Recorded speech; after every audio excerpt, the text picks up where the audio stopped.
listening to President Trump at a Make America Great Again rally in Billings, Montana, where he is campaigning for Matt Rosendale, who won the state's Republican nomination for Senate. The president touched on a lot of his usual issues: immigration, the economy, jobs, trade deals, and he once again attacked the media for its fake news, reserving particular ire tonight for the New York Times, which printed that anonymous op-ed by a senior member of the administration outlining a resistance from inside the White House. I'm joined now by Sally Mauk in Missoula, Montana. She is the host of the weekly political analysis program Campaign Beat on Montana Public Radio. Sally, thanks so much for being with us. As you know, President Trump is very popular in Montana. He won the state in 2016 by double digits. How much will his endorsement help the Republican Senate candidate, Matt Rosendale?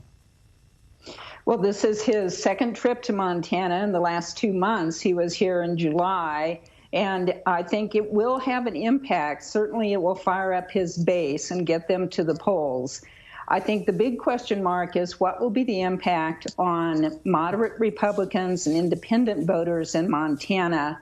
And those are the ones that often will sway a close election. And this Senate race could be close. And if it is, then the big question mark is how much Trump's visits to Montana are going to impact those voters. I think the base are with him in Montana as they are nationally, no matter what, even in light of recent events and recent revelations. So he remains as popular in the state now as he was right after the election? Certainly with his base, he is. I think, again, I think there were a fair number of moderate Republicans and independent voters in Montana that wanted to give Donald Trump a chance and that were not ever going to vote for Hillary Clinton. Whether those voters are still with Donald Trump, I don't think we're going to know until the election. And I think that that's why President Trump keeps coming to Montana, is I'm not sure he thinks he can get others besides his base out to vote for him, right, and to vote for the candidates he wants. Right. As you pointed out, it's his second trip to Montana this cycle. Sally, I want to ask you about incumbent Democratic Senator Jon Tester. He's largely opposed to the president's agenda, including voting against Supreme Court Justice Neil Gorsuch's confirmation last year. So now that we're in the middle of Judge Brett Kavanaugh's nomination, do you think that will be an issue with some voters come November?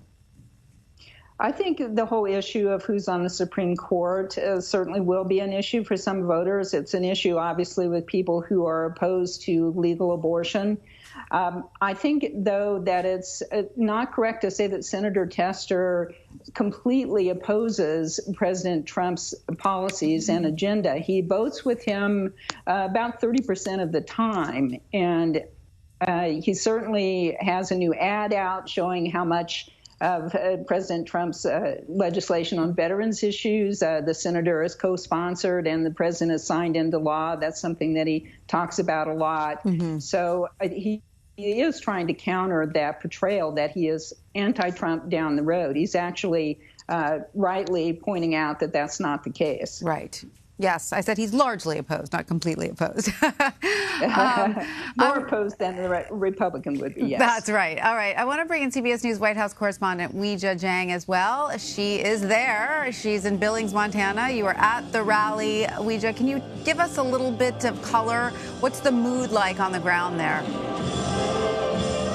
Well, the mood here is exactly what you would expect at every campaign rally we go to. I mean, the crowd is extremely excited to see President Trump. And of course, when he talks about, things that really fire up his base, when he talks about, the Democratic incumbent and how, a vote for that person is a vote against him, certainly there are cheers that explode in this entire arena. And because he is so comfortable in this setting, and because I do think he feels this is a safe space, even though he stuck to script for a while and talked about the importance of voting in November and talked about all of his accomplishments and how, another GOP senator could help him achieve even more, he did talk quite a bit about, the elephant in the arena, which is the New York Times op-ed. Yes, he did. And so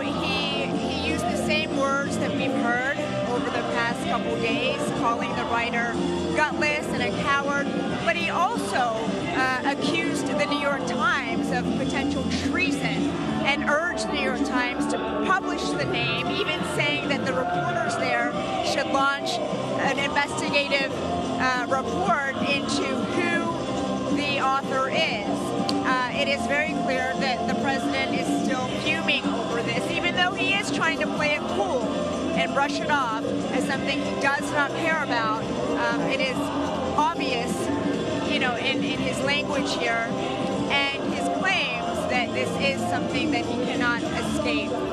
Weijia, I'm glad that you brought that up because we do have some sound where he's discussing this. So let's listen to this for a moment. The latest act of resistance is the op-ed published in the failing New York Times by an anonymous, gutless coward. You just look. He was, nobody knows who the hell he is, or she, although they put he, but probably that's a little disguised. That means it's she. But for the sake of our national security, the New York Times should publish his name at once. I think their reporters should go and investigate who it is. That would actually be a good scoop. So the president sort of thrown a challenge out there. Of course, he doesn't know who the author is.